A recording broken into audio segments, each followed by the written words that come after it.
Parte 3. Misión de Bernabé y Pablo. Asamblea de Jerusalén. La misión, capítulo 13. Había en Antioquía, en la iglesia allí establecida, profetas y maestros: Bernabé, Simeón, apodado el Negro, Lucio de Cirene, Manaén, hermano de leche del tetrarca Herodes, y Saulo. Mientras estaba celebrando el culto del Señor y ayunando, dijo al Espíritu Santo: sepárenme ya a Bernabé y a Saulo para la obra a la que los tengo llamados. Entonces, después de haber ayunado y orado, les impusieron las manos y los enviaron.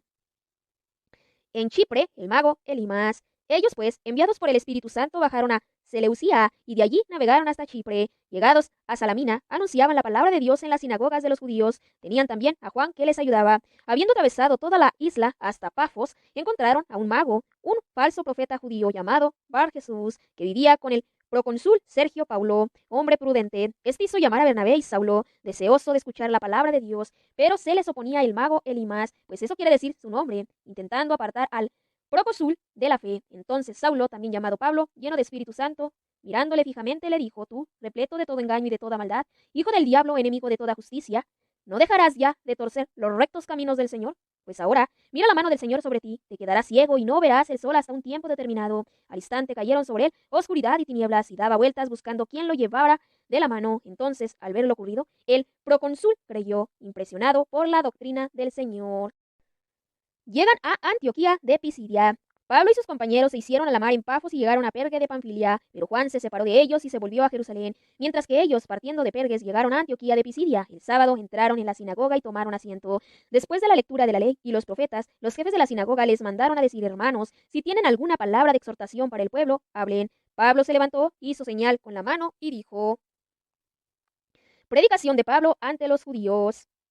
Israelitas y cuantos temen a Dios, escuchen: el Dios de este pueblo Israel eligió a nuestros padres, engrandeció al pueblo durante su permanencia en la tierra de Egipto y lo sacó con su brazo extendido, y durante unos 40 años lo rodeó de cuidados en el desierto. Después, habiendo exterminado 7 naciones en la tierra de Canaán, les dio en herencia su tierra por unos 450 años. Después de esto, les dio jueces hasta el profeta Samuel. Luego pidieron un rey, y Dios les dio a Saúl, hijo de Cis, de la tribu de Benjamín, durante 40 años. Depuso a este y le suscitó por rey a David, de quien precisamente dio este testimonio: he encontrado a David, el hijo de Yese, un hombre según mi corazón, que realizará todo lo que yo quiera. De su descendencia Dios, según la promesa, ha suscitado para Israel un Salvador, Jesús. Juan predicó como precursor, antes de su venida, un bautismo de conversión a todo el pueblo de Israel. Al final de su carrera, Juan decía: yo no soy el que ustedes piensan, sino miren que viene detrás de mí aquel a quien no soy digno de desatar las sandalias de los pies. Hermanos, hijos de la raza de Abraham, y cuanto entre ustedes temen a Dios, a ustedes ha sido enviada esta palabra de salvación. Los habitantes de Jerusalén y sus jefes cumplieron, sin saberlo, las escrituras de los profetas que se leen cada sábado. Sin hallar en él ningún motivo de muerte, pidieron a Pilato que lo hiciera morir. Y cuando hubieron cumplido todo lo que referente a él estaba escrito, lo bajaron del madero y lo pusieron en el sepulcro. Pero Dios lo resucitó de entre los muertos. Él se apareció durante muchos días a los que habían subido con él de Galilea a Jerusalén y que ahora son testigos suyos ante el pueblo. También nosotros les anunciábamos la buena nueva de que la promesa hecha a los padres, Dios la ha cumplido en nosotros, los hijos, al resucitar a Jesús, como está escrito en los Salmos: hijo mío eres tú, yo te he engendrado hoy, y que le resucitó de entre los muertos para nunca más volver a la corrupción.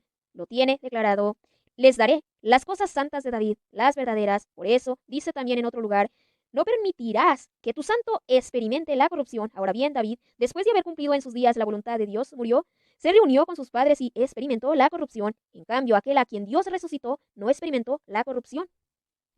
Tengan pues entendido, hermanos, que por medio de éste se les anuncia el perdón de los pecados, y la total justificación que no pudieron obtener por la ley de Moisés la obtiene por él todo el que cree. Cuiden pues de que no sobrevenga lo que dijeron los profetas. Miren, los que desprecian, asómbrense y desaparezcan, porque en sus días yo voy a realizar una obra que no creerán aunque se la cuenten. Al salir, le rogaban que les hablaran sobre estas cosas el siguiente sábado. Disuelta la reunión, muchos judíos y proselitos que adoraban a Dios siguieron a Pablo y a Bernabé. Estos conversaban con ellos y los persuadían a perseverar fieles a la gracia de Dios. Pablo y Bernabé se dirigen a los gentiles. El sábado siguiente se congregó casi toda la ciudad para escuchar la palabra de Dios. Los judíos, al ver a la multitud, se llenaron de envidia y contradecían con blasfemias cuanto Pablo decía. Entonces Pablo y Bernabé dijeron con valentía: era necesario anunciarles a ustedes en primer lugar la palabra de Dios, pero ya que la rechazan y ustedes mismos no se consideran dignos de la vida eterna, miren que nos volvemos a los gentiles, pues así nos lo ordenó el Señor.